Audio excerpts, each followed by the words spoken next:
მოგესალმებით მეგობრებო, 4 წელი გავიდა იმ მომენტიდან, როდესაც რუსეთმა განახორციელა ეს ფართომასშტაბიანი აგრესია უკრაინის ტერიტორიაზე, დაიწყო მეორე მსოფლიო ომის შემდგომ ყველაზე მნიშვნელოვანი და ყველაზე დიდი კონფლიქტი ევროპაში, რამაც პრაქტიკულად შეცვალა მსოფლიო პოლიტიკას, მისი სტრუქტურა, მისი შინაარსი და გავიღვიძეთ ახალი ტიპის სამყაროში, როგორც ესეთი პოპულარული ტერმინი დამკვიდრდა ახალი მსოფლიო წესრიგი, რადგანაც აბსოლუტურად შეიცვალა გეოპოლიტიკური ნიუანსები. დღეს ჩვენი გადაცემის სტუმარია საერთაშორისო ურთიერთობების სპეციალისტი შოთა თხელიძე და რო გადავიდეთ პირდაპირ საქმეზე და დავსვათ ესეთი კითხვა, მათ შორის ჩვენ ბევრჯერ ვისაუბრია ამ ომის გამომწვევ გეოპოლიტიკურ მიზეზებზე, თუმცა იმისთვის რომ საუბარი რაღაცნაირად პროსტრუქტურიზებული გამოგვივიდეს, მოკლედ რომ თქვათ, რა იყო ამ დიდი კონფლიქტის მთავარი მიზეზი და რა ის გეოპოლიტიკური პროცესები უძღოდა წინ, რამაც გამოიწვია ესეთი ფართომასშტაბიანი ომი, რომელიც დღემდე გრძელდება. ხო, ეს ყველასთვის პრაქტიკულად შეიძლება ვთქვათ, რომ ცხადია რა გახდა ესეთი ძირითადი მიზეზები ამ კონფლიქტის დაწყების. ბევრი, ასე ვთქვათ, დასავლური პერსპექტივა ესაა, რომ რუსეთს აქვს რაღაც იმპერიული ზრახვები, რომ აღადგინოს რაღაცა საბჭოთა კავშირი, ან მინიმუმ ამ პოსტსაბჭოთა სივრცეში საკუთარი გავლენები დაიბრუნოს.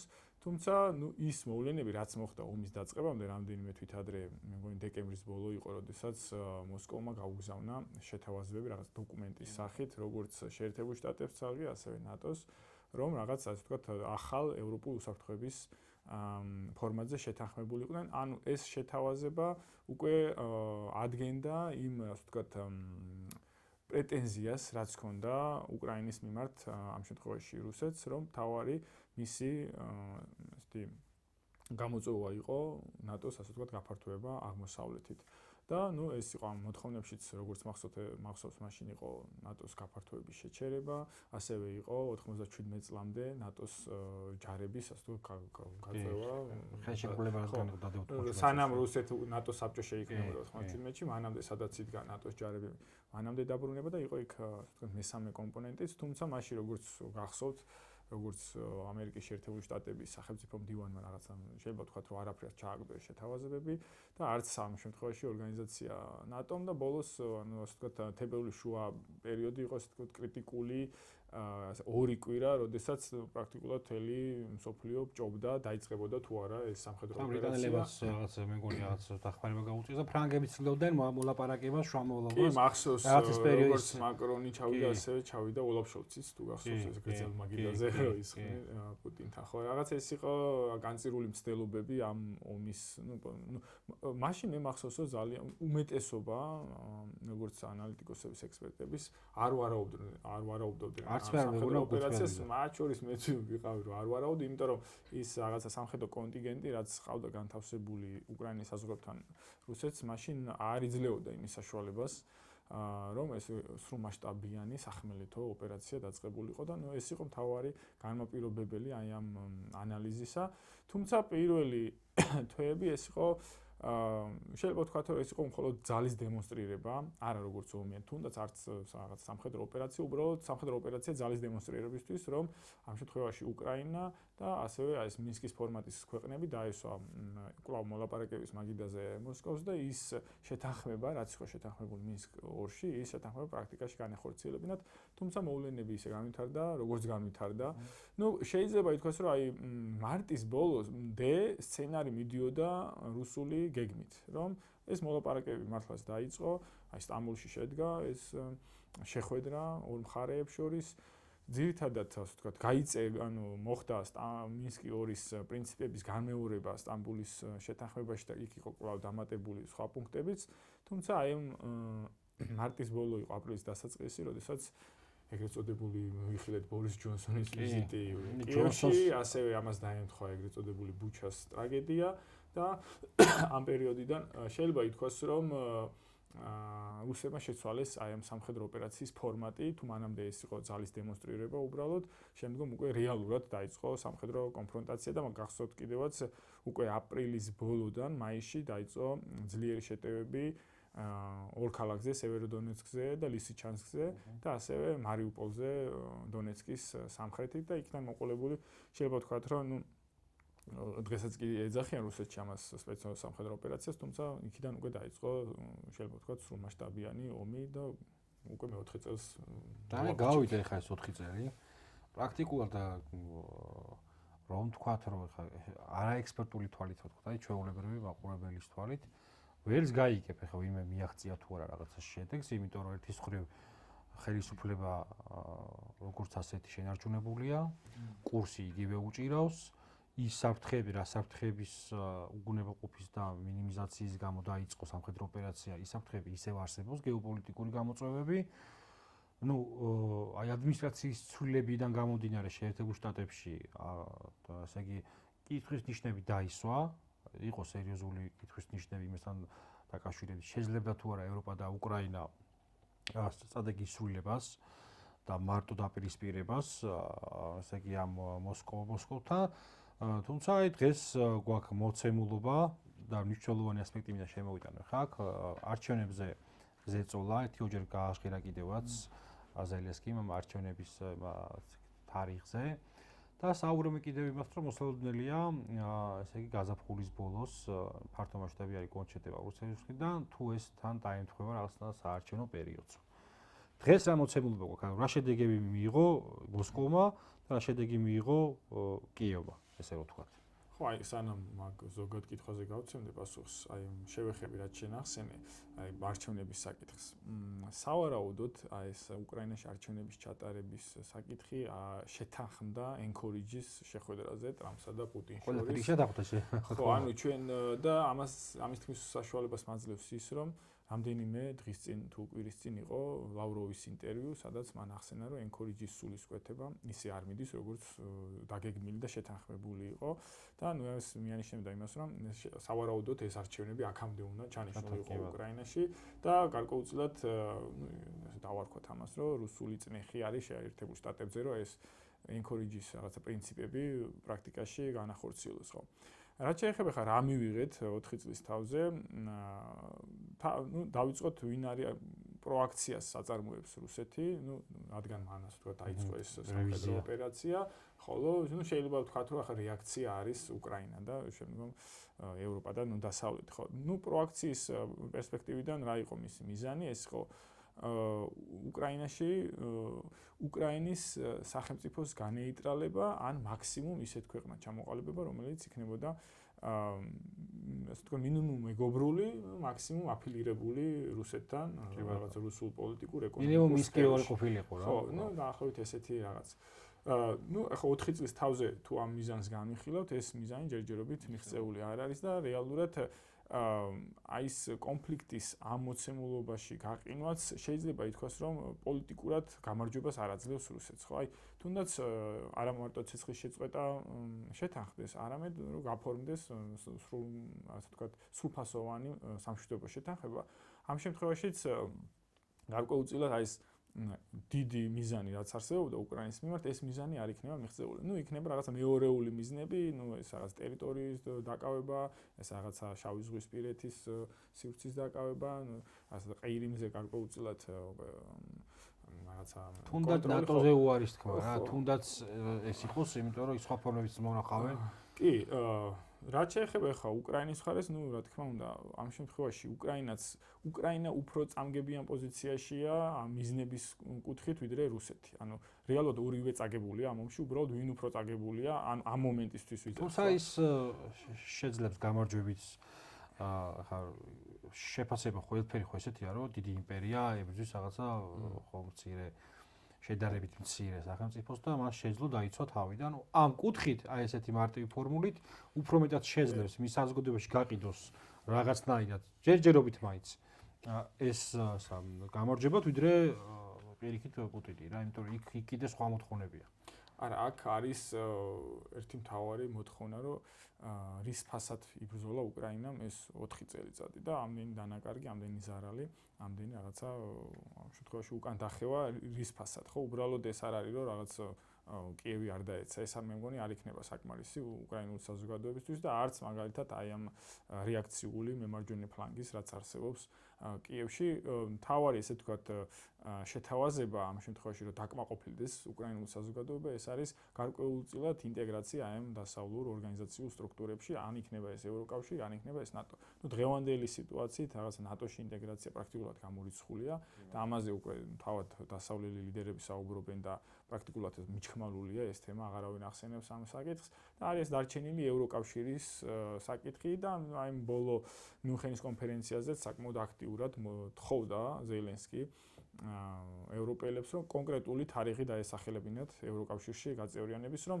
ეს შემდგომ გაყიდოს უკრაინულ საზოგადოებაზე და გაყიდოს აი ამ პოტენციური არჩევნების წინასაარჩევნო კამპანიაში ხო თუ ეს არ იქნება ზელენსკის მაშინ მას რეალურად არ აქვს აი ეს მომავლის რაღაცა პროექტი რომელსაც ის შეთავაზებს უკრაინულ საზოგადოებას. გარდა ამის თვითონ ახლა მის უკრაინულ ელიტაშიც არის ახლა მე თავიდან კითხვას ვსვამდი ჩემ თვალსას ვსვამდი ვინ შეიძლება იყოს მისი მოწინააღმდეგე პოტენციური ხო და ზალუჟინზია საუბარია ასე შემდეგ ერთია ქვეყანა რაღაც ომის მდგომარეობაში მეორეა უკვე ომის დასრულების შემდგომ და აი ამ შემდგომ პერიოდში ხა მე მაინც გონია ეხლა რომ ჩატარდეს არჩევნები ну დიდი ალბათობით ისევ ზელენსკი გაიმარჯვებს მე ესე აბა სხვა ველი აქ პოლიტიკური ისევ ეს ომის პროპაგანდა იმუშავებს ის იმუშავებს დასავლერების ასე იგი ხელშეწყობა განსაკუთრებით ბრიტანეთის და ევროპელი ლიდერების და მოახერხებენ ამას. აი ომის შემდგომი უკრაინა უფრო იქნება რაღაც გამოფხიზლების აი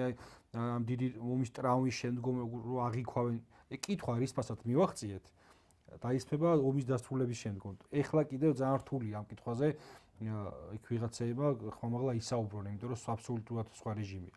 ეხლა მე სხვა კითხვის და სხვა მაინტერესებს. ასევე მოახლოებულია შუალედური არჩევნები ამერიკაში. აი ეს ორი პროცესის ხო არ იქნება ამ შუალედური არჩევნების მოახლოებული შუალედური არჩევნები ზეწოლის მექანიზმი უკრაინაში რომ მიუწვდნენ კიდევ ამ მოლაპარაკების მაგიდას, იმიტომ ტრამპისთვის რაღაც შედეგი მნიშვნელოვანია, სანამ ირანზე გადავალთ რა. აი ეს ფრონტიც მნიშვნელოვანია უკრაინის ფრონტი და მithქვა მოთქვა იმის რომ არჩევნები იქნება ზეწოლის მექანიზმი ზელენსკისთვის ამდენად შეეფერება ლოგიკას და რეალობას. ხო ეს აზრი მოსირებს რომ მაგალითად ტრამპს უნდა დაასრულოს ეს კონფლიქტი 4 ივლისამდე შეერთებული შტატების რაღაც 250 წლის იუბილემდე თუმცა მსგავსი მოსაზრებები უკვე რაც ტრამპი დაბრუნდა პრეზიდენტობისას ბევრჯერ გავიგეთ ჩვენ ნახეთ არაერთი რაუნდი რომ აი რაღაც დიპლომატიური გარღვევის მსგავსი პროცესები, ну, ყველაზე ცხადი ეს იყო იგივე ეს encourage შეხვედრა, მე შემოდგომის ბოლოს ეს იყო რაღაცა ჯერ ამბობდნენ 28 პუნქტიანი გეგმა, 18 პუნქტიანი რა აი ვიტკოფმა ჩაიტანა, ჩამოიტანა. აი 28 პუნქტიანი გეგმა მართლა კაპიტულაცია. ბოლოს ვერავინ გაიგო რამდენი პუნქტი იყო შეთანხმებული და ბოლოს რაღაცა ისე მიილია ეს პროცესი და ვერავინ ვერ გავიგეთ რომ რაში დავხარჯეთ ეს ენერგია, ხო? ანუ ეს წარსულის პრაქტიკა მაძლევს იმის თქვენ საშუალებას რომ რაღაცა მსგავსი ტიპის პროცესი ახლა რაღაცა დღეს ვეღარ წარმოიქმნება რა. ნუ უბრალოდ და რაც თავარი ახლა ტრამპი რეალურად მაინც არ წყვეტს აი უკრაინის კონფლიქტზე რაღაცა ზეგავლენა ნაკლებად აქვს. მას შეიძლება სურდეს, თუმცა ამერიკის ეგრეთ წოდებული ბლობი, საგარეო პოლიტიკური რაღაცა ისტებლიშმენტი სხვა ასე ვთქვათ ინტერესებზია და სხვა მიზნები ამოძრავებს ამ კონფლიქტის მიმართ. ამიტომ ნუ შეიძლება რაღაცა თვითონ ინტენსივობა ამ კონფლიქტის მედიაში და საზოგადოებაში შემცირდეს, რომ რაღაცა შემაწუხებელი არ იყოს ტრამპის და მისი ამორჩეულებისთვის, თუმცა ეს პროცესი გაგრძელდება. თან ესეც უნდა ვთქვათ, რომ ტრამპს მაინც არ აქვს, კი, რა თქმა უნდა, შეერთებულ შტატებს აქვს მნიშვნელოვანი ბერკეტები ზელენსკიზე და ზოგადად უკრაინაზე, მაგრამ გადამწყვეტი მაინც საბოლოოდ შეიძლება არ კონდეს, იმიტომ რომ აქ არის ევროპული მხარე, რომელიც ასე ვთქვათ, გაცხადებული ინტერესია, რომ ეს კონფლიქტი არ დასრულდეს იმ შედეგით, რა სტატუს-კვოც დღეს არსებობს. ამიტომ რაღაც ინერციით ამდენიმე თვე წელი შეიძლება ევროპის ხარჯზე გააგრძელოს უკრაინულ კონფლიქტი. თან იმ ასე ვთქვათ სიტუაციაში, როდესაც შეერთებული შტატების თანახმაა, რომ იარაღი მიყიდოს ევროპელებს და ევროპელების გამარტივება გინდათ იარაღი იყიდეთ, კი ბატონო. ხო, თან აქ საერთოდ მე ვერ ხვდები, რატომ უნდა სურდეს შეერთებული შტატებს ამ კონფლიქტის დასრულება და ანუ პრაქტიკულად იმ სტრატეგიულ მიზნებს აღწევს ამ კონფლიქტით იმ ფორმატში, როდესაც ის არ მონაწილეობს აქტიურად, ხო? ნუ რაღაცა უკრაინის მისი პროქსი ძალა ებრძვის, მისი მოკავშირეების დახმარების ხარჯზე და ამით სუსტდება მისი გეოპოლიტიკური მოკავშირე. ანუ რა არის ამ შემთხვევაში ტრამპის мотиваცია რომ ეს ომი დაასრულოს მე ამ შემთხვევაში ვერ ხვდები. ნუ რაღაცა ესეთი ყმადაღებული რაღაცა თემაც რომ კისინჯერი ორი რა. ხო, რაღაც რევერსული კისინჯერი რაღაცა, ნუ ეს უკვე რაღაცა ანუ გამოფიტული რუსეთი ხდება ნადავლი ჩინეთისა და ეს აძლიერებს ჩინურ ესე იგი ინტერესებს რეგიონში და ეს არ უნდა დაუშვათ და რაღაცნაირად ხო, ეს სცენარი პრაქტიკულად ახლა ეს გამორიცხულია უბრალოდ რაღაცა ეს თეორიული სურათი შეიძლება ანალიტიკურ დონეზე ლამაზია. თუმცა აი მართალი დაკავებული რუსეთი უკრაინის ფრონტზე საშუალება უნდა კიდე სხვა მიზეზება საშუალება მიცა იქ მადუროსთან ჩაატარა სპეცოპერაცია. ეხლა სპარსეთის ყურეში ყავს არმადა მობილიზებული და ცდილობს იქ ირანში გაარღვიოს როგორც გეოპოლიტიკური ქაოსი შექმნას რეგიონში და სირია ისე იგი უცბად და არა საინფორმაციო ხმაურის ფონზე მოგვარდა ეს კონფლიქტი და მათ შორის ქურთული წინააღმდეგობის გატეხვა ბოლომდე რომ ერთი იმით გავიგე რაღაც ნიუსით მეორე და ქურთული ამბავით და დაკავებული რუსეთი მეორე მხრივ უკრაინის ფრონტზე მათ აძლევს საშუალებას რომ ეს გეოპოლიტიკური მარყუჟი კიდევ უფრო გააფართოვონ და რეგიონში აი ამ მიუხედავად იმისა რომ თქვა თავის ესე უსამართლობის დეკლიმაში კონცეფციაში რომ არაპირებდა ახლო აღმოსავლეთში რაიმე მნიშვნელოვანი ინტერესების გატარებას და ახალი წლის მერე თქო სხვანაირი ფლიცეს რიგით დადგა რეგიონში ხა ამიან ძლიერია ნეთანიაჰუს გავლენა მის პოლიტიკაზე ეს უფრო კონსპირაციაა თუმცა რეალობა ის არის რომ დღეს ირანთან მიდის ეს დაძაბული მოლაპარაკება რომელსაც მე მოლაპარაკებას ვერ დავარქმევ, იმიტომ რომ რაზეც მიდის მსჯელობა პრაქტიკულად ვერცეთი მხარე ვერ ჩამორთვეს მაგაზე ხელს. ისეთი ამბებია მაგ რა. მან და ის შენახსენე უსაფრთხოების კონცეფცია რეალურად ბევრმა არასწორად წავიკითხეთ ეს უსაფრთხოების კონცეფცია, რომ აი მაგალითად თავარი ორიენტირი გადადის დასავლეთ ნახევარსფეროზე და დანარჩენი რეგიონები რაღაცა არ იქნება პრიორიტეტი. რეალურად ეს ასე არ იყო. უბრალოდ შეერთებული შტატები ცდილობს დასავლეთ ნახევარსფეროს პრაქტიკულად უზრუნველყოფას საკუთარი გეოპოლიტიკური ინტერესებისთვის, ანუ იქ საკუთარ რაღაცა ეზოს მოზომვას, ხოლო აქედან ეს როდესაც ამას მორჩება, თავარია ის გააგრძელებს აი ამ გეოპოლიტიკურ დაპირისპირებებს სხვა რეგიონში და სხვათა შორის მარკო რუბიო იყო სენატში გამოკითხვაზე, აღარ მახსოვს საკითხზე და მან განმარტა ესეც რომ ეს ჩვენი უსაფრთხოების კონცეფცია არ გულისხმობს იმას რომ რაღაცა იზოლაციონისტური პროცესები იწყება ამერიკაში, პირიქით შეერთებული შტატების ინტერესები უფრო და უფრო ასე ვთქვათ გააქტიურდება როგორც ევროპის კონტინენტზე, მან ახსენა ახლო აღმოსავლეთშიც და სამხრეთ აღმოსავლეთ აზიაშიც. ამიტომ რაღაცა ცოტა ნაივურად შეიძლება გავიგეთ ეს უსაფრთხოების კონცეფცია. შეუძლებელიცაა რომ სხვანაირად იყოს, ხო? ეს იზოლაციონისტური პოლიტიკა და მხოლოდ დასავლეთ ნახევარსფეროზე ორიენტირი ეს შეიძლება ვთქვათ რომ გარდაუულად შეერთებულ შტატებს გადააქცევს ერთ-ერთ წამყვან ქვეყნად და არა იმ ჰეგემონად რაც აქამდე არის. ამიტომ ხა ეს თავისი ნებით ამ ძალაუფლებას ასე აბსოლუტურად ეს მონროს დოქტრინის გეოპოლიტიკური კონტექსტი რო გავიხსენოთ ეს მხოლოდ მონროს აკვიატება ეს არ იყო ეს ბრიტანული იმპერიის გათამაშებული სცენარი იყო არ მიეცა საშუალება ესე კონტინენტური ევროპის ქვეყნებისათვის გაფართოებულიყო ამ ესე იგი ამერიკის სფეროზე და იქ მონახა თავისი იმ დროისთვის პატარა ძმა რომელსაც ჰქონდა ამბიცია დაემთხვა ეს ორი ესე იგი სახელმწიფოს ინტერესები და განხორციელდა მონროს დოქტრინა და ის გეოპოლიტიკური რეალობა დასრულდა ამოცემულობაში მართლა შეუძლებელი იქნება რომ მხოლოდ უკონცენტრირდეს კუბაზე და ვენესუელაზე ეს იქნება ანუ და ხალხშტელობა იქაც რომ დაუბრუნდეთ ბრაზილია და ლათინოამერიკული ქვეყნები ამოაგდონ ამ ბრიქსის რაღაცა საპირწონო პოლუსის სისტემიდან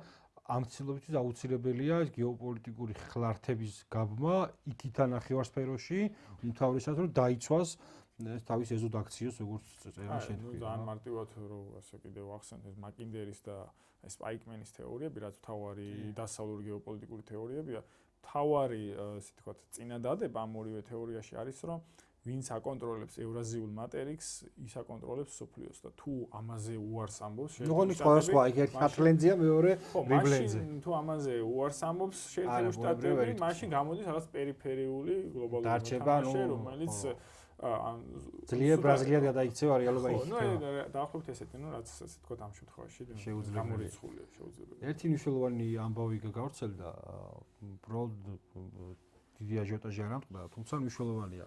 საუბარი მაქვს იმაზე, რომ ახლა საუბრობენ რუსები, რომ უკრაინაში ფრანგებს და ბრიტანელებს შეაქვთო, ესე იგი ეს ატომური შეიარაღება და ესე იგი ფრანგულ ბაზებზე, ძირითადად ფრანგებზე იყო გამახვილებული ყურადღება.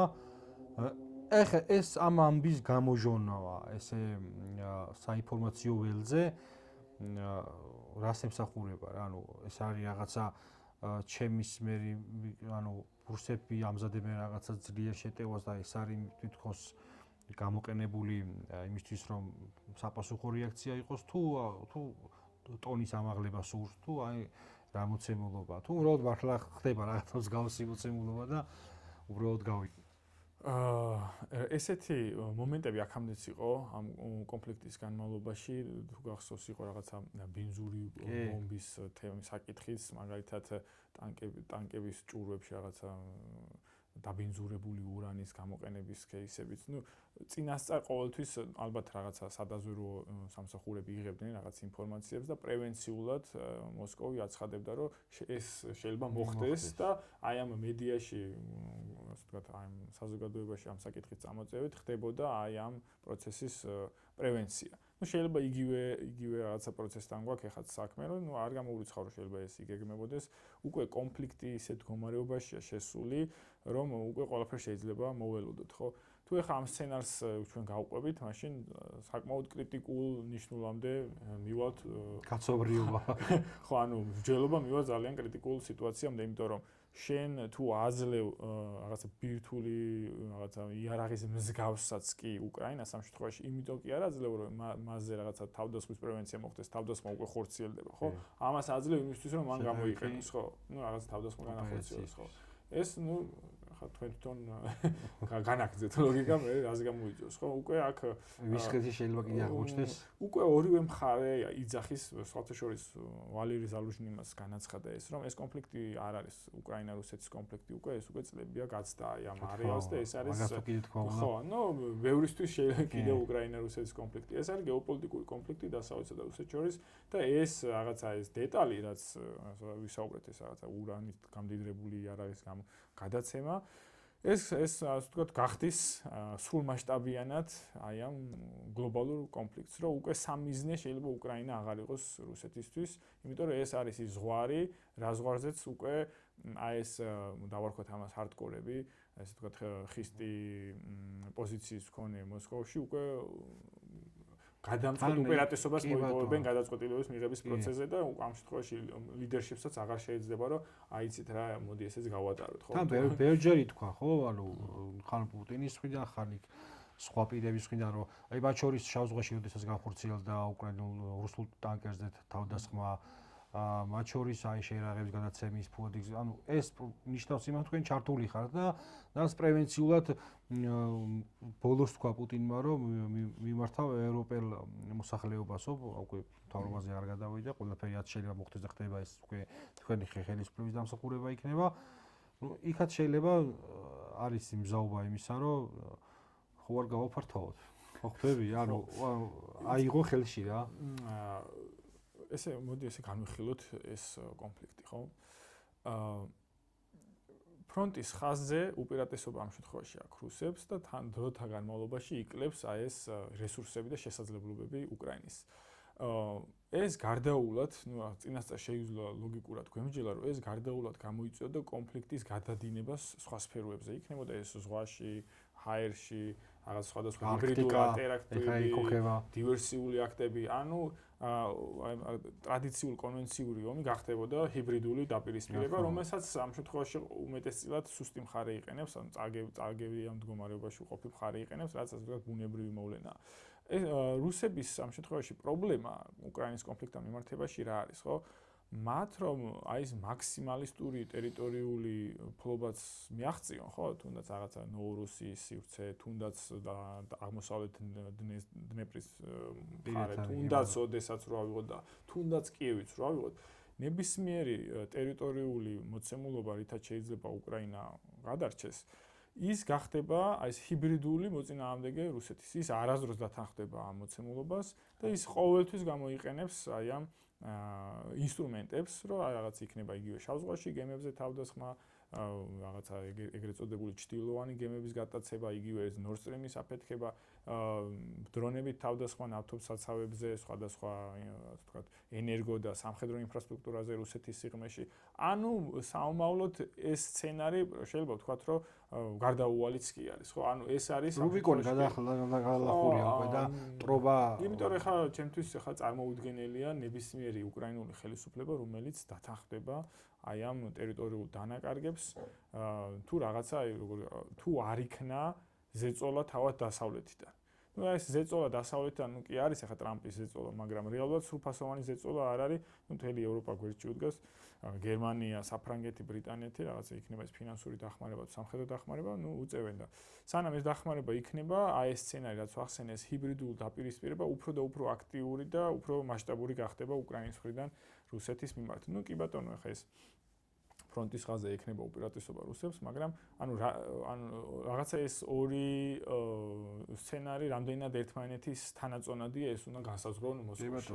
ეს არის პრობლემა. ბევრი ასევე საუბრობს იმაზე, რომ აი გადავიდა მე-5 წელში ეს ომი და რუსული ეკონომიკა რამდენად იქნება მზად იმისთვის, რომ გააგრძელოს გაჭიანურებული ომის ფორმატში ეს სამხედრო ოპერაცია. ნუ ეხლა აქ ბევრი კომპონენტი შემოდის, რუსის ბუნება, ისტორიული კონტექსტი, ასე შემდეგ, ხო? ეს უამბობ ხოლმე, რომ ეხლა სხვა ტიპის ხალხთან აქვთ საქმე, მათთვის კომფორტი არ არის ის რაღაცა მნიშვნელოვანი, როგორც უკრაინული მხარის. ხო, არ არის ეს მნიშვნელოვანი ბერკეტი, რომლის დათმობის გამათვის როგორც უკრაინული მხარის, იმიტომ რომ ეხლა რუსეთის იმპერიის ისტორია და ზოგადად რუსეთის ისტორია, სლავთა ისტორია არ არის გამდიდარი, მოკლედ ასეთი რაღაცა კომფორტული იმპერიების არსებობით, შეიძლება ელიტა იყო რაღაც მოცემულობით ამ სიმდიდრეში, თუმცა ხალხი მათ შორის უკრაინელები ძირითადად მათი ისტორია თავიდან ბოლომდე ამ ბრძოლაზე და ომებზე და მათ შორის არა მხოლოდ რუსებთან, არამედ პოლონელებთან და დასავლეთთან, მოკლედ ასეთი და ეს ამბავი რომ ომის დასრულება რაღაც შედეგი დანიშნავს იმას რომ წინააღმდეგობა გატყდება ეს ალბათ იქაც გაცნობიერებული აქვთ.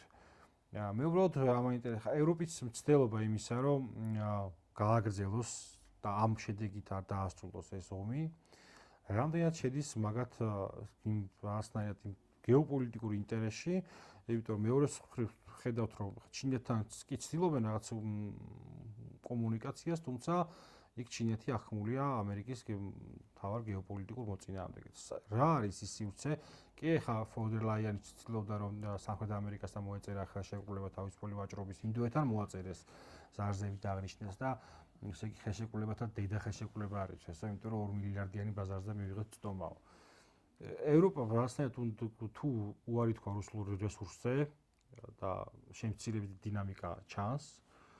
საიდან უნდა მიიღოს რესურსი იმისი, რომ შეინარჩუნოს თვითყოფადი რაღაცა გეოპოლიტიკური სისტემა. საქმე იმაშია, რომ კი, ამას ცდილობს ევროპა, რომ შეინარჩუნოს.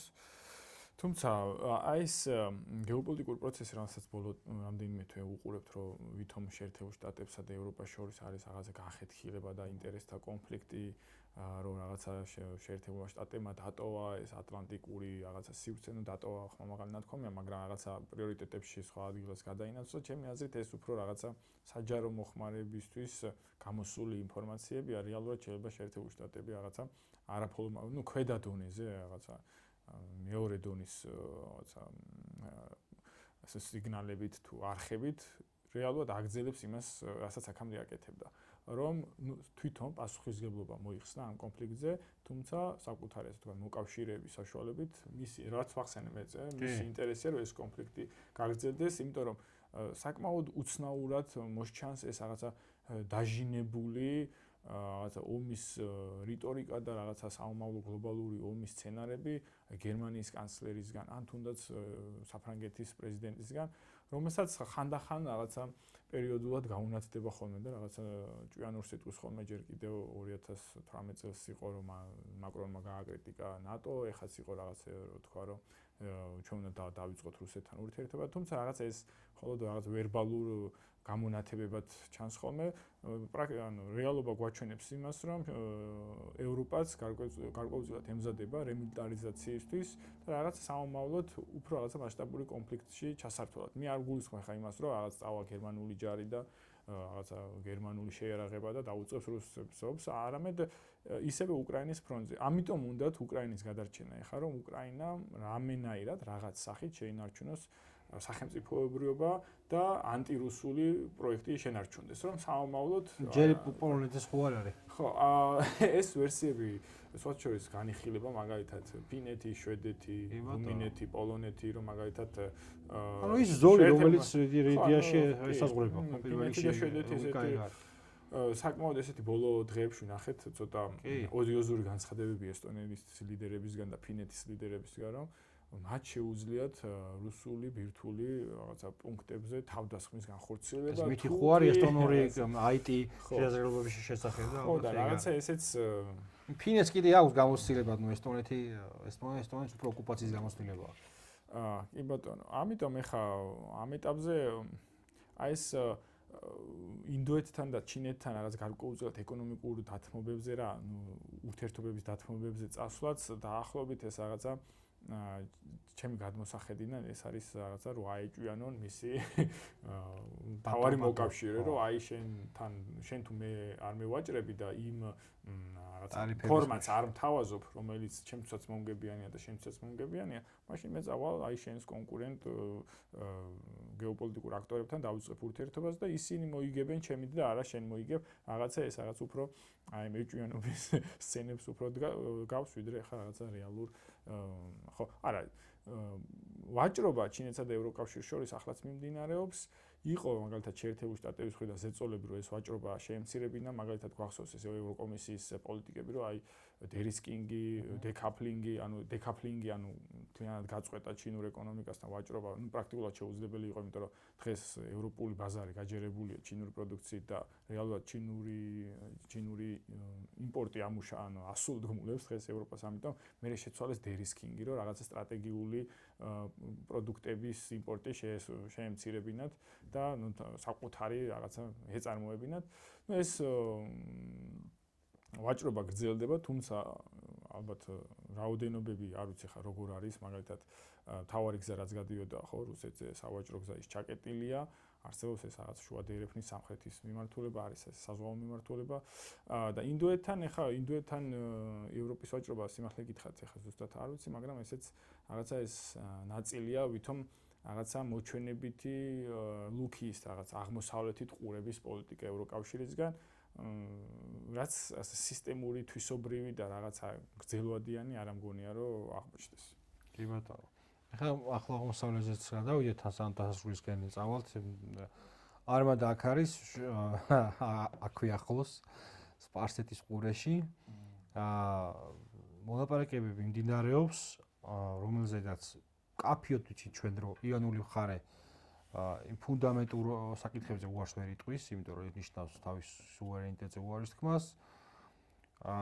ტრამპის ასე იგი განცხადებაც გავრცელდა, რომ თითქოს გაუცებულია, იმით რომ ამხელა ასე იგი არმადა მიადგა და რატომ არ ტყდება აღმოსავლური სივრცე, რატომ არ მოდის, რატო არ ნებდება. ხო, რატო არ ნებდება რა, ეხლა თან და ხალხი ჩვენი საზოგადოება გასაგები ერთი ფრთაილოდება სულ მოუთქმელად იქ რომ რაღაცა მოხდეს, ახ სხვანაირად ფიქრობენ ისინი და გასაგებია როგორც ფიქრობენ. თუმცა შენი შეფასება და მოლოდინი როგორია? კოსმეტიკური ჩარევით უნდა შემოიფაქროს როგორც ეს 12 დღიანი ომის შემთხვევაში მოხდა თუ ეს ხარჯი რაც გაწია და გადატენა სპარსეთის ყურე თავისი აბრაამ ლინკოლნებით და სხვადასხვა ავიამზიდებით რეალურად მომზადებულია მომართული იმისთვის რომ ომმა მიიღოს ანუ დაძაბულობა მიიღოს ომის ხასიათი.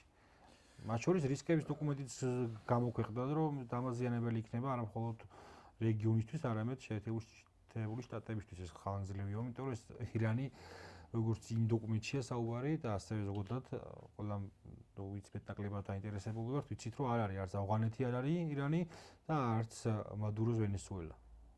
ბოლოს გავრცელდა ესეთი ინფორმაციები, რომ გენშტაბში შემავალი გენერლების ნაწილი აფრთხილებს ტრამპს, რომ საკმაოდ სარისკო საქმეა ირანზე თავდასხმა, რომ ასჯერ აწონოს და ერთხელ გადაჭრას ეს საკითხი, ხო? ეხლა ანუ პრობლემა აქ რა არის? არის თუ არა ეს ომი ამერიკის ომი? ანუ ეს უნდა დავსვათ კითხვა. თუ არის ეს ისრაელის ომი, ხო?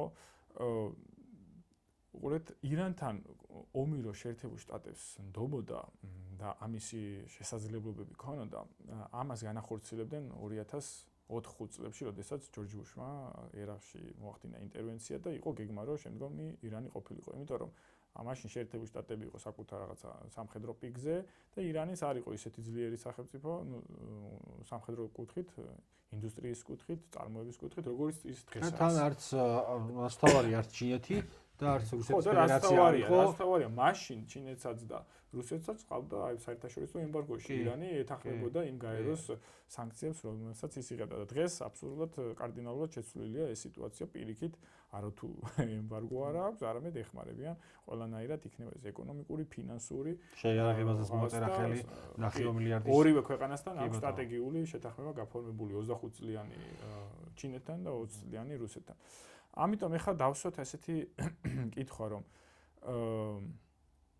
ну ეს მოცემულობა გვაფიქრებინებს იმას, რომ შეერთებული შტატების რაღაცა გაცხადებული მიზანი არ არის მანდამაინც ეს კონფლიქტი. მაშინ მივდივართ იმ პასუხამდე, რომ ეს არის ისრაელის სურვილი.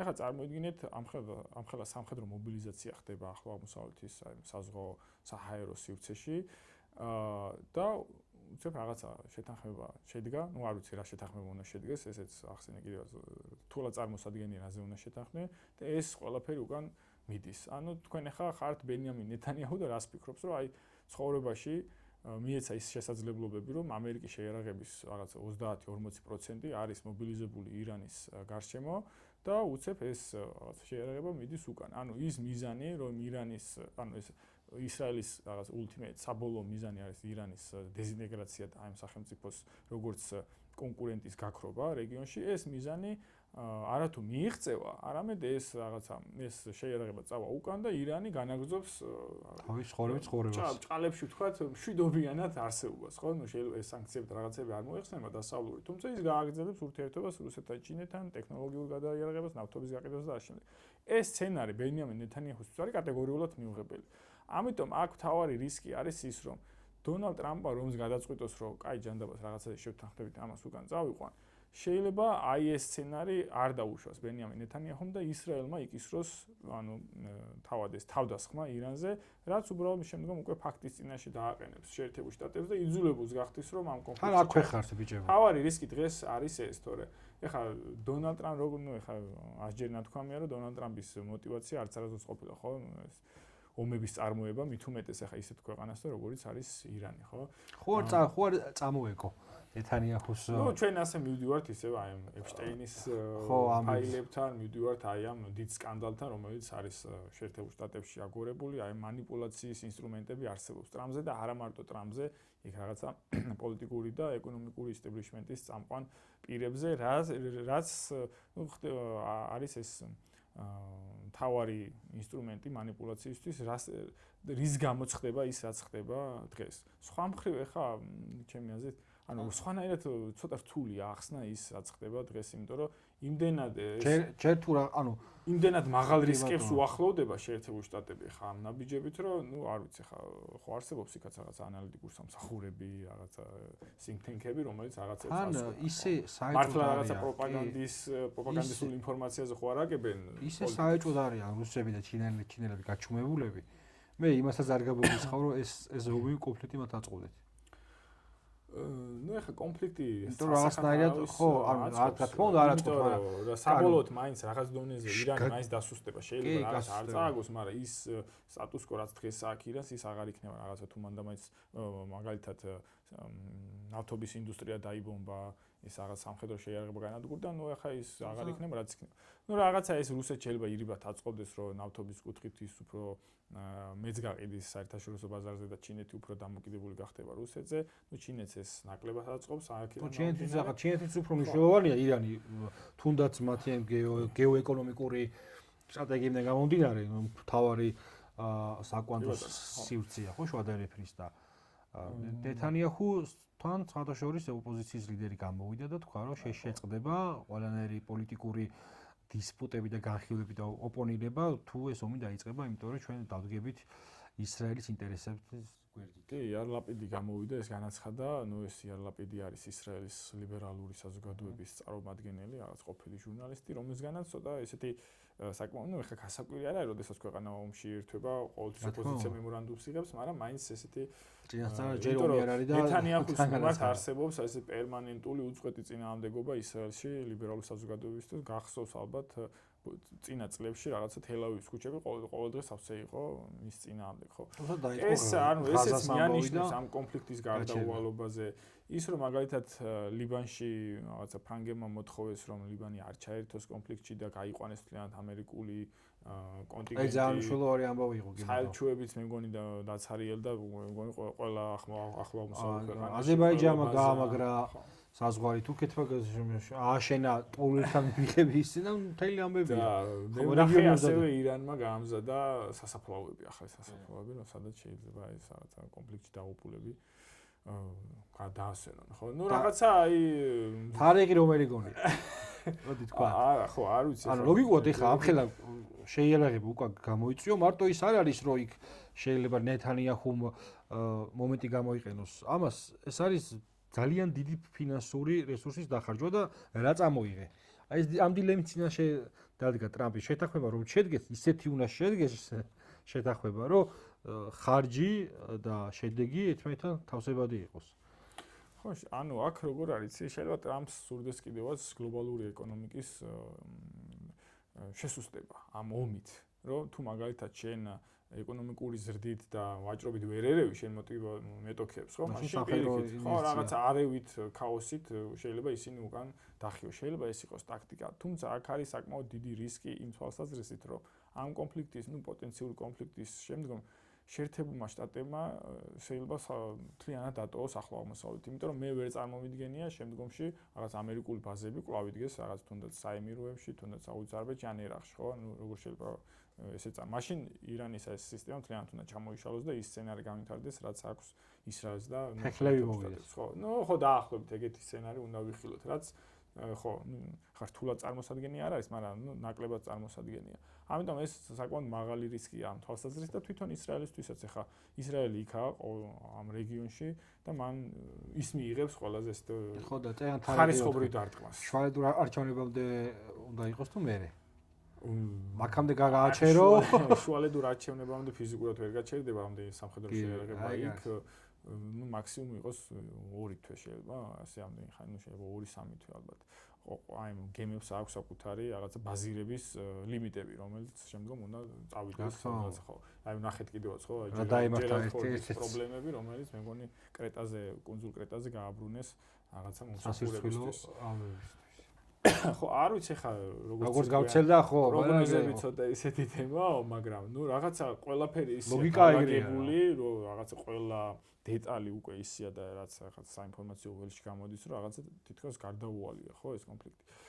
მაგრამ როდესაც ერთვება რაციო, ყველა ესე ვთქვათ, ანალიზი გამორიცხავს ამ კონფლიქტს, აი რაღაც უცნაურ იმაში ვიმყოფებით ახლა. თუმცა ჩვენ ხო ირაციონალურ სამყაროში ვცხოვრობთ, სადაც ყოველდღე ამ ასეთი აქტებს ვაწევთ. ჩემი აზრით აქ როგორ იყო, იცი? აი იანვარში როდესაც მოხდა გამოსვლები თეირანში, ირანში სხვადასხვა ქალაქის მასშტაბით, მაშინ ეს პროცესები უნდა გაგრძელებულიყო, ეს არეულობები და შემდგომ უნდა ჩართულიყო აი ეს გარე რაღაცა ინტერვენციის ელემენტები. უბრალოდ აი ეს გეგმა, რომელიც ეს არსებობდა, ის ჩაიშალა იმ თვალსაზრისით, რომ მთლიანად აი ეს სტალინკების რაღაც კავშირი გაწყვიტეს ირანში და ეს პროტესტი პრაქტიკულად 2 დღეში ჩაახშვეს, რაც იყო მოულოდნელობა როგორც ისრაელისთვის, ასევე შეერთებული შტატებისთვის, ასევე თუ გახსოვთ დონალდ ტრამპმა თქვა, რომ აი განაგრძეთ პროტესტი მოვალთ და ანუ ესეც მიანიშნებს იმას, რომ რაღაცა გეგმა არსებობდა აი ამ პროტესტები რო გაგრძელებულიყო. თან მე აი ლოგიკა იყო იმისი, რომ ფეხლების დროშა იმიტომ აფრიალისო ერთ-ერთი ინსტიტუციაა, რომელსაც დასავლეთს ახსოვს და დახმა აი ორგანულად რო წარმოვიდგინო პროტესტი, რომელიც სოციოეკონომიკური და სხვა მიზეზების გამო დაიწყო, ხო იქ ინფლაცია იყო მთელი ამბები. აი ეს თან ამაზე მე მედიური გაშუქება და მედიური ბიჭი სამჯერო მოკლე მედია ხო ღალწვერი არის ხო ისე იყო რომ ირანის ხელისუფლებას ჩემი აზრით მარტივად გააправა ანუ გარე ძალების ესე იგი ჩართულობის ლოგიკა რა მის აუდიტორიაში იმიტომ რომ მართლა წარმოუდგენელია ეხლა შენ აქ პროტესტი მოხდეს პირობითად და რუსეთიდან ჩამოყვანილი ტიპი რუსეთში პირობითად რაღაცა ესეთი გაქცეული ტიპი მოისაზრო შენი მომავალ ხელისუფლებად ხო ანუ ხა იგივე დაახლოებით ადგილობრივი ესე იგი ლოგიკა ადგილობრივი რწმენა ადგილობრივი ფილოსოფია აზროვნება ხა დასავლეთს და ებრაულ სამყაროს ყოველთვის ანტაგონისტურად განიხილავს რა აქ უნდა დავამატოთ ისიც რომ აი მაგალითად ხშირად განიხილავენ რაღაცა ელვისებურ ოპერაციის მსგავს განვითარებას ამ კონფლიქტის რომ აი მადუროს თუ გააკეთებს მაგრამ ეს ასეთი მსგავსი ტიპის ოპერაცია ვერ მიაღწევს შედეგს, ხო? თუნდაც რომ აი მაგალითად მოკლან აიათოლა ხამენეი, ხო? ეს რეალურად არაფერს არ ცვლის, ხო? ეგ რაღაც მემკვიდრეები უკვე დასახელებულია. გაწერილია გიგმა გაწერეს ძალაუფლების იერარქია. ირანი არის ორი პარალელური სახელმწიფოებრივი წარმონაქმნი, ეს ინსტიტუციური წარმონაქმნი. არსებობს რესპუბლიკისთვის არსებული რაღაცა ინსტიტუტები, პარლამენტი, რაღაცა პრეზიდენტი, სასამართლოები და არსებობს თეოკრატიული მიმართულების არსებობს ეს რევოლუციურ გუშახთა კორპუსი, აიათოლების საბჭო და ასე შემდეგ. ანუ რომელიც განაპირობებს აი ამ მეორე სისტემის სტაბილურობას, ხო? ამიტომ ესეთი ჩახლართული სისტემა რო შიდა გარიგებებზე უფრო შეიძლება ანუ მანდ პერსონები არ წყვეტენ, ეს არის პრობლემა. ნუ რა თქმა უნდა, ხა აიათოლა წყვეტს, მაგრამ აიათოლას არსებობის შემთხვევაშიც არსებობს ინსტიტუციური ასე ვთქვათ ბაზა აქვს, ძალაუფლებრივი ინსტიტუციური ბაზა აქვს ირანს, როდესაც მაგალითად ეს ერთი ინსტიტუცია შეიძლება ჩამოიშალოს, მეორე იღებს რაღაცა ძალაუფლებას და უფლებამოსილებას ხელში. ამიტომ ეგეთი ანუ ვენესუელის სცენარი ირანში პრაქტიკულად გამორიცხულია. ანუ თუ რაღაცა თუნდაც რაღაცა შეთანხმებული კონფლიქტიც რომ მოხდეს, როგორც იყო 2012 დღიანი ომის დროს, რომ რაღაცა შენ გაიყვანე ჯარები და ბომბავში, რაღაცა ესე რომ მოხდა, ანუ ესეც ისევე კითხვა მივდივართ ბენიამინ ნეთანიაჰუს ინტერესებთან, რომ ანუ ამისთვის მოხდეს ეს ყველაფერი, ხო? რაც ცოტა ბოლოს კომიკურს გახდის აი ამ ყველაფერს. ამიტომ აი როგორც ვახსენე, ლოგიკურად, ასე ვთქვათ, ისევ მივდივართ რაღაც სრულმასშტაბიან კონფლიქტთან, რომელმაც ირანის აი დღევანდელი სტატუს კო უნდა შეცვალოს, თუმცა ეს რაციონალური ანალიზები ამას ეძინააღმდეგება. კი ბატონო, მოკლედ მომავალი უფრო ირაციონალურია. თავისი, ესე იგი, ფილოსოფიითაც. ახლა ჩვენზე გავითარდა ეს ირაციონალური მომავალი, დაიწყო სრულმასშტაბიანი ომი. მე არ მგონია რამოდენიმე დღეში დასრულდეს, იმიტომ რომ აქ მთელი ამბები ალბათ ორმხრივი შეტაკებები დიდ მასშტაბებს მიიღებს. უკრაინაში, რა თქმა უნდა, ვისაუბროთ კიდევაც, რომ ინტერესი არ არსებობს ამ ომის, საკმარისი ინტერესია სურვილი ამ ომის გაჩერების და გაგრძელდება. საქართველოშია პარალელურად ხედავთ იმას, რომ ესე იგი საუბარია კამიტზე, საუბარია იმედისა და პოზიტივის დაქცირებაზე. აი ამ ესე იგი ახალი საომარი კერის გაჩენა და ეს ირაციონალური მომავალი თავის მხრივ აქ რა შედეგები რა გავლენის მომტანი შეიძლება იყოს ჩვენს რეგიონში, ჩვენს ქვეყანაში. ხო, რეგიონზე. ჩვენ ანუ უკრაინის და ეს ირანის არათუ პოტენციურ, ნუ დღეს არსებულ სიტუაციასაც რაც არის ესეთი ჩრდილოეთიდან და სამხრეთიდან უკლედ ხო ანუ მივალ ჩვენამდე ეს არის პერმანენტული კონფლიქტები, რომელიც არ არის აი ახლა ვენესუელაში რაც მოხდა, ჩავედი, წამოვედი და დამთავრდა. ეს არის რეალურად ნუ შევნა ხა პერმანენტული ხმამაღალია, მაგრამ ხანგრძლივი, გამომფიტავი, დაგეგმილი რაღაცა სისტემური დაპირისპირებები, სადაც საბოლოოდ შეიძლება 20, 30, 40, არ ვიცი, რამდენი წლის შემდგომ რომელიმე მხარემ გაიმარჯვოს. ანუ ეხა ეს რა მოცემულობაში გვაძლევს, რომ გვამყოფებს, რომ თუ ეს კონფლიქტები ასეთია, სადაც ჩვენ ახაც გეოგრაფიულად შუაში ვიმყოფებით, ეს გარდაულად ნიშნავს იმას, რომ აი ეს წნეხი, ნუ აი ამ კავკასიის რეგიონზეც გაგრძელდება, რომ ეს რეგიონიც იქნას რაღაცა მიმართულებით გამოყენებული, როგორც ერთი მიმართულებით უკრაინის მიმართულებით, ასევე ირანის მიმართულებით და ამას ვხედავთ, რომ რაღაცა ესე არ ხდება, რომ აი რაღაცა შენ დასავლეთს დაუპირისპირდები, არ ვეთანხმები შენს პოლიტიკას და მე ჩემი მაქვს და ნუ ოკეი, მაშინ წავედი, ეს არ ხდება სამწუხაროდ.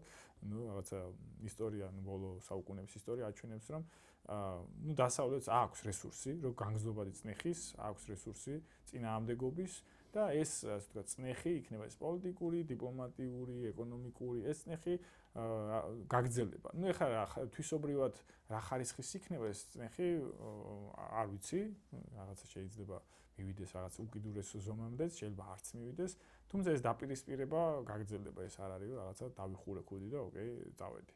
როგორც ახსენე, ანუ ჩვენ ვიმყოფებით ორი გეოპოლიტიკური ხანგრძლივი სისტემური კონფლიქტების შორის.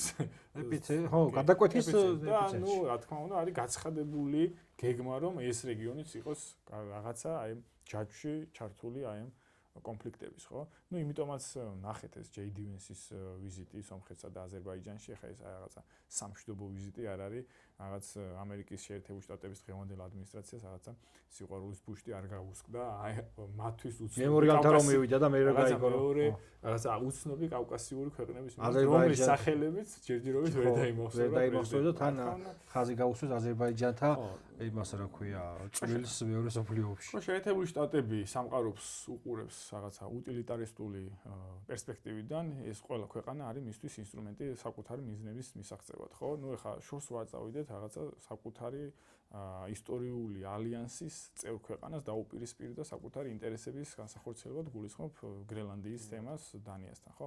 ამიტომ ეხლა ჩვენ ამასთან შეტარებით საერთოდ ვინავართ, ხო? ამიტომ ხო, ანუ ჩვენ რაღაცა ნაიური წარმოდგენები არ უნდა შეგვიქმნას რაღაც აი ამ ვიზიტებთან დაკავშირებით, რომ ეხა ეს არის ეკონომიკური განვითარებისთვის ან სომხეთის ან აზერბაიჯანის, ხო, მაგალითად ეხა 11 მილიონი ღირებულების აღარ ტექნოლოგიური დრონები გადასცეს სომხეთს, ხო? რაში უნდა გამოიყენოს სომხეთმა ეს? თურქეთს უწყებს ომს, აზერბაიჯანს უნახებს თუ ან საქართველოსთან აპირებს ომს? ნუ რა თქმა უნდა, ესეც არის იმისთვის, რომ ირანთან პოტენციურ დაპირისპირებაში სომხეთიც იყოს აი სადაზვერვო საქმეში ჩართული, რომელზედაც ჩემი აზრით ახლა ფაშინიანი წინააღმდეგი არ იქნება. კი, ახლა რაღაცა ისტორიულ მეგობარს ეძახის ირანს, თუმცა ნუ ისტორიული რაღაცა უსაფრთხოების მოკავშირე იყო რუსეთი და ნახეთ რა ასე ვთქვათ კონფიგურაცია შედგა. მაგლოგიკით გამოდის, რომ ტრამპის სავაჭრო დერეფანი სულ არის სავაჭრო დერეფანი, რა თქმა უნდა, ეს არის ესე იგი ეკონომიკური ინტერესებით შეფარული ბაზირების ჩვეულებრივი ინსტრუმენტი. ხო, ეხლა ეს ამით ეხლა შეერთებული შტატები რაღაცა ეკონომიკურ სარგებლობას რომც მიიღოს რა მასშტაბის სარგებელი უნდა მიიღოს აქედან. ეს არის თურქეთი, აზერბაიჯანის ინტერესი, რომ გარკვეულწილად თურქეთი დაუკავშირდეს კასპიის ზღვას, მაგრამ ნუ ხო, ძირითადი ინტერესი ეს არის გეოპოლიტიკური. ცენტრალური აზიაშიც საკმაოდ დაიწყეს თამაში ამერიკელებმა, ანუ ყაზახეთთან იყო რამდენიმე მცდელობა, მათ შორის ხო შეხვდა შუა აზიის ლიდერები ტრამპსთან 5+1 და მე მთელი ამ ახალი კონფიგურაციის განათამაშებები, იმიტომ რომ ის მნიშვნელოვანი რეგიონია, ხო, თორე ირანზე მიდის საუბარი, უკვე მოსაზღვრე ის არის და დიდი თამაში რაც მოხდა, ხო, ბრიტანეთსა და რუსეთს შორის. ესე იგი, სწორედ ამ რეგიონში და ცენტრალური აზიაზეა მნიშვნელოვანი ინტერესი. ცენტრალურ აზიაში ხომ შეერთებული შტატების მთავარი ინტერესი არის რა, ნუ ცენტრალური აზიის ქვეყნები არიან გაზისა და ნავთობის მომარაგებლები ევროპისთვის, ხო? შეერთებული შტატების ინტერესია, რომ ევროპის ენერგობაზრის მონოპოლისტი გახდეს, ხო? ნუ ეს Nord Stream-ი აფეთქეს და მთავარი მიმწოდებელია ამ შემთხვევაში გაზის და ნავთობის. ნუ მთავარი თუ არა ერთ-ერთი წამყვანი. და მას არ აწყობს ალტერნატიული მოთამაშეები ევროპის ენერგობაზარზე, ამიტომ მას სურს რაღაც ინვესტიციებით შევიდეს ცენტრალურ აზიის ქვეყნებში და რაღაც თუნდაც რაღაც საკუთარ იყიდოს კომპანიები, ნახე სახელმწიფო კომპანიებს ვერ იყიდოს და ის ნავთობი და გაზი რაც მიდის ამ შემთხვევაში ცენტრალურ აზიიდან ევროპაში, მაზეც, ნუ ეხლა მონოპოლიას ვერ დაამყარებს, მაგრამ მაქსიმალურად კონდეს ფლობის შესაძლებლობა და მე ხარ შემთხვევაში იმ კონტექსტში ვახსენე, რომ ირანთან მომავალი კონფლიქტის ამბავში იქაც არა მხოლოდ მარტო ეკონომიკაზე სავარაუდოდ არ იქნებოდა საუბარი.